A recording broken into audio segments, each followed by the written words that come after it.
अस्सलामुअलैकुम नाज़रीन, यहाँ पर आपको एक ब्रेक न्यूज़ से आगाह करते चले। दिल की तकलीफ में मुब्तला क्रिकेटर आबिद अली ने अस्पताल से पैगाम जारी कर दिया।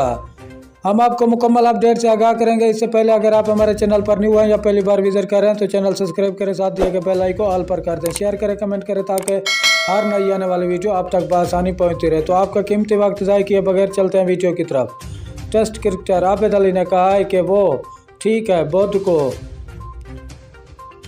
जिसके लिए उन्होंने दुआओं की सख्त ज़रूरत है। अपने एक पैगाम में क्रिकेटर का कहना था कि इनकी तबीयत अब पहले से बेहतर है। वो इन तमाम लोगों के शुक्रगुजार हैं जिन्होंने इनके लिए दुआएं की और नेक ख्वाहिशात का इजहार किया। उन्होंने बताया जिसके लिए उन्हें दुआओं की ज़रूरत है। ख्याल है कि मंगल को क़ायद आज़म ट्रॉफी के मैच के दौरान आबिद अली के सीने में तकलीफ के बाद अस्पताल मुंतकिल किया गया था। इनके दिल की प्लास्टी और एंजियोग्राफी करके एक बॉल में स्टेंट डाल दिया गया है, जिसके दूसरी में स्टेंट आज डाला जाएगा। शुक्रिया नाजरीन हमारी वीडियो देखने का।